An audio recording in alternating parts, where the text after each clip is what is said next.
Welcome to Fox Pass, where secrets run deeper than the canyon and trust is worth more than gold.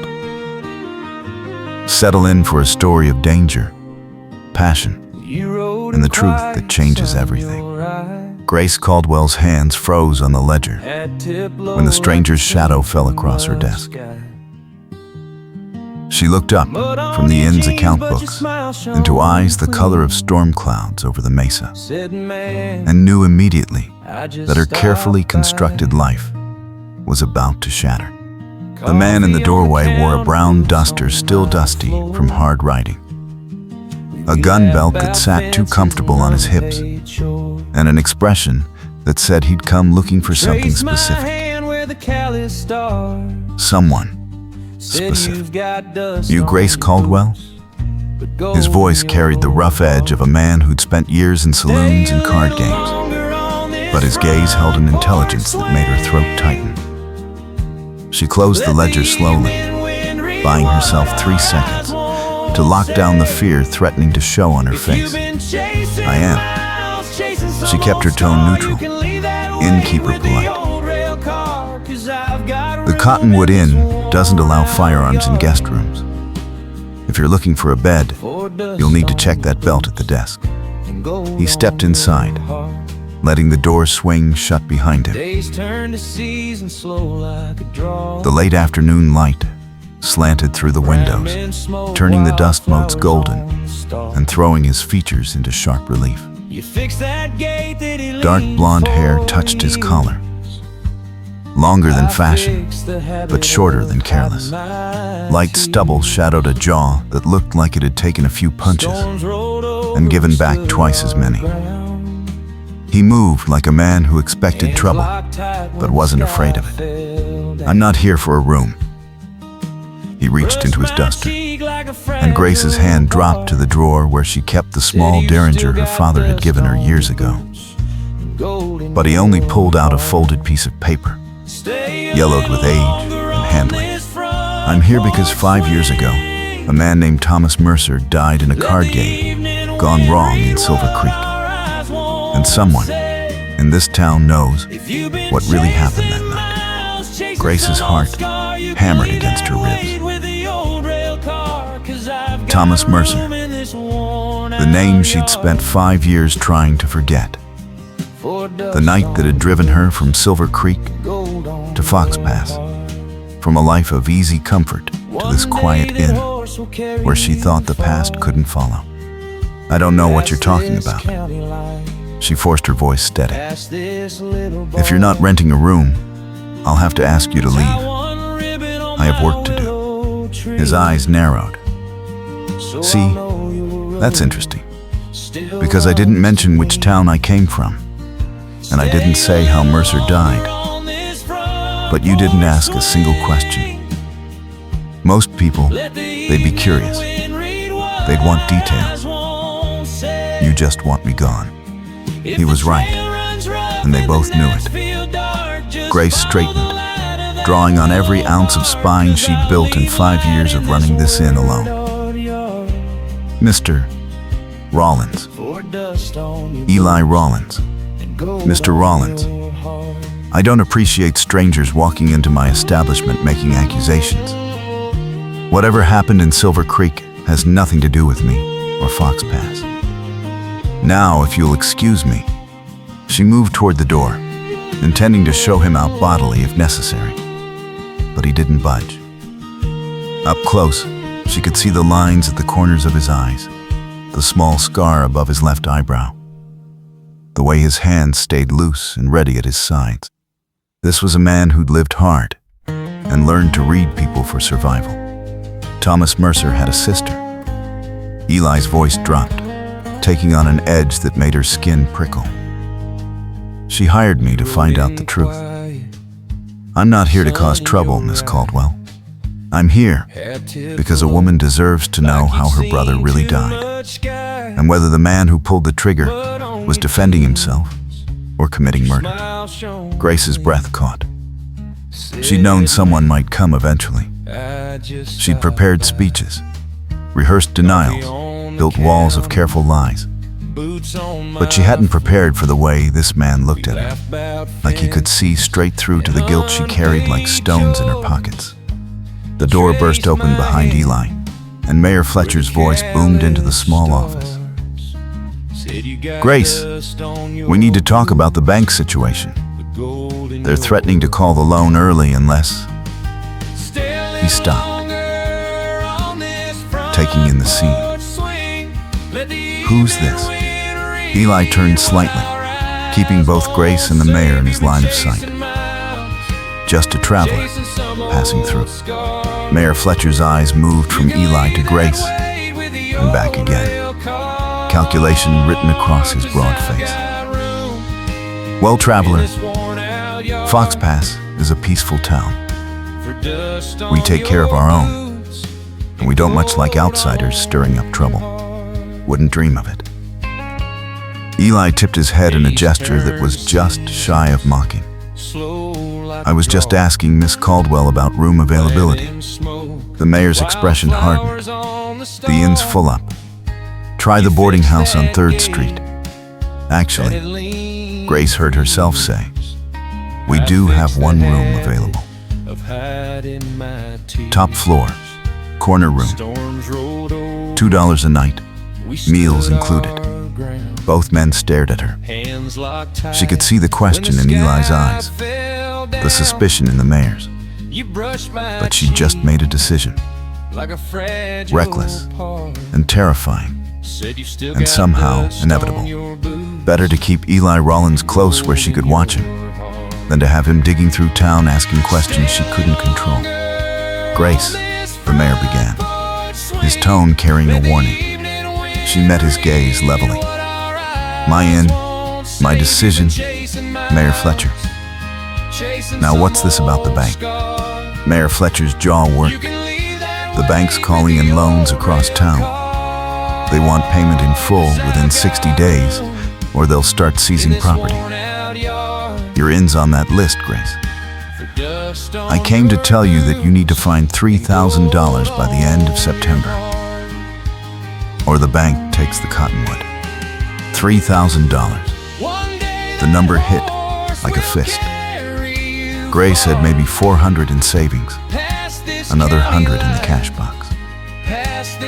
The inn brought in enough to cover expenses and keep her fed, but $3,000 might as well be $3 million. That's impossible. Her voice came out flat. "You know that's impossible." The mayor's expression softened slightly. "There might be a way. My nephew Warren, he's been asking after you for months now. He's got money from the railroad contract, and he's looking for a wife. You marry him, Grace, and he'd cover the loan. You'd keep the inn and have security besides." Grace's stomach turned. She'd met Warren Fletcher twice. Both times, he'd looked at her like she was property he intended to acquire. His eyes lingering on her body in a way that made her want to scrub her skin raw. "I'm not interested in marriage, Mayor. I'll find another way. There is no other way." The mayor's voice hardened again. "You think about it, Grace. Warren or the bank. Those are your choices." He turned and walked out, leaving a silence that felt like broken glass. Grace stood frozen, her mind racing through impossible calculations. $3,000 in 60 days. It couldn't be done. Not honestly. How much of that's true? Eli's quiet question cut through her spiraling thoughts. She turned to find him watching her, with an expression she couldn't quite read. All of it. Why would I lie about being ruined? Because people lie about all sorts of things. He folded the paper about Thomas Mercer and tucked it back into his coat. "But I believe you about the bank. I've seen this game before. Pressure the debtors, force them into corners, then someone swoops in to buy up property cheap when they can't pay." Grace moved back to her desk and sank into the chair. "Why do you care?" Because I'm good at reading people, Miss Caldwell. And I'm good at finding things out. And right now, I'm reading a woman who's trapped between one bad choice and another, and who's carrying a secret heavy enough to bend her spine. He paused. I think maybe we can help each other. I don't need help from a stranger, especially not one who came here to dig up my past. See, that's where you're wrong. He leaned against the doorframe, casual, but coiled. You do need help. You need $3,000, and you need it fast. And I need answers about Thomas Mercer. You give me the truth about what happened that night, and I'll help you find a way to keep this in. Grace laughed, bitter and sharp. You're going to magic $3,000 out of thin air? No. But I used to be a professional gambler, Miss Caldwell. A good one. I know every high-stakes game within 200 miles, and I know how to win them. You tell me what I need to know, and I'll win you enough money to pay off that loan and tell the mayor's nephew to go to hell. It was insane. Completely insane. Trust a stranger who'd walked in an hour ago hunting the secret that could destroy her? But Grace looked at his face, at the steady intelligence in those storm-colored eyes, and felt something shift in her chest. Something that felt dangerously like hope, the game that killed Thomas Mercer. Her voice came out barely above a whisper. It wasn't murder. It was an accident. But if I tell you what happened, people I care about will get hurt. People who don't deserve it. Then we make sure that doesn't happen. Eli straightened. I'm not interested in revenge, Miss Caldwell. I'm interested in truth. And I'm interested in making sure women like Mercer's sister can find peace. If the truth clears someone, I'll make damn sure it gets told right. Grace studied him for a long moment, weighing risks and rewards, past sins and present dangers. Then she stood and walked to the door, locked it, and pulled the shade down over the window. Top floor corner room, she said quietly. After dinner service. Bring that paper. I'll tell you what really happened in Silver Creek. The dinner service passed in a blur. Grace moved through the motions automatically, serving stew and bread to the handful of guests, pouring coffee, clearing plates. Her mind churned through the story she'd kept locked away for 5 years, trying to find a way to tell it that wouldn't betray the people who mattered. Eli sat at the corner table, eating quietly, watching everything. She felt his gaze tracking her movements, reading the tension in her shoulders, the way her hands shook slightly when she poured his coffee. He changed out of the duster into a dark shirt and vest, but the gun belt still rode his hip. A man who didn't trust the world enough to go unarmed even at dinner. When the last guest retired for the evening, Grace cleaned the kitchen with mechanical precision. She was stalling and knew it. Finally, when there were no more dishes to wash or surfaces to wipe, she untied her apron, hung it on the hook by the stove, and climbed the stairs to the 3rd floor. Eli's door stood slightly ajar, lamplight spilling into the hallway. She knocked softly, and his voice called for her to enter. The corner room was the nicest in the inn, with 2 windows and a decent view of the main street below. Eli stood by the window, looking out at Fox Pass settling into evening. He'd laid the yellowed paper on the small table, along with a pencil and a fresh sheet for notes. Closed the door. He didn't turn around.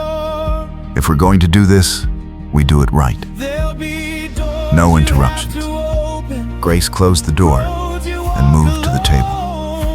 The paper Eli had shown her earlier lay face up, and she could see now that it was a letter. The handwriting was feminine, elegant, looked desperate. His sister's handwriting, Eli said, turning from the window. Mary Mercer. Now, Mary Sutton. She married a shopkeeper in Silver Creek 2 years ago, trying to move on. But she can't. She dreams about her brother every night, wondering if he suffered, if he was afraid, if someone could have saved him. Grace's eyes burned. She blinked hard, refusing to let the tears fall. I didn't want him to die. You have to understand that first. Nobody wanted Thomas to die. Tell me what happened. Eli pulled out the chair across from her. Start from the beginning. Grace sat slowly, her hands folded tight in her lap. 5 years ago, I was engaged to a man named Robert Caldwell. He was charming, educated, came from a good family in Silver Creek. My father approved the match. Everyone said we were perfect together. She paused, the old bitterness rising in her throat. Robert had a problem, though. He gambled, not for fun, not socially. He was addicted to it, the way some men are addicted to whiskey. He'd lose money we didn't have, then charm his way into more credit. Lose that too. I didn't know how bad it was until 3 months before the wedding. How bad was it? Eli's voice stayed neutral, professional. Bad enough that he'd gambled away his family's store. Bad enough that he owed money to half the men in town. Bad enough that one night, Thomas Mercer came to our house demanding payment for a $500 debt Robert had promised to settle months earlier. Grace's voice dropped. My father was away on business. Robert was drunk. Thomas was angry. They argued. Robert pulled out a deck of cards and said he'd play one more game, double or nothing. Thomas agreed. She forced herself to continue. The game went on for hours. Robert was losing, getting more desperate, more reckless. Finally, he bet something he had no right to bet. He bet me. Eli's expression shifted, a flash of anger breaking through his neutral facade. He bet you. He said if he won, the debt was cleared. If he lost, Thomas could marry me and take my father's share of the trading company as dowry. Thomas laughed at first, thought it was a joke. But Robert was serious. And Thomas, she swallowed hard. Thomas was tired of being alone. His wife had died the year before. He said yes. And Robert lost. Robert lost. Grace's hands clenched in her lap. Thomas reached across the table to shake on it, to make it official. Robert pulled a gun. They struggled. The gun went off. Thomas fell. He was dead before we could get the doctor. The silence stretched between them, heavy and suffocating. Eli leaned back in his chair, processing. So it was an accident. Self-defense at worst, panic at best. That's what I told the sheriff. That's what I testified at the inquest. Grace met his eyes. But Robert's family had money and influence. They paid people to say Thomas drew first. They painted him as a violent creditor, attacking a gentleman over cards. The story got twisted until everyone believed Robert was the victim.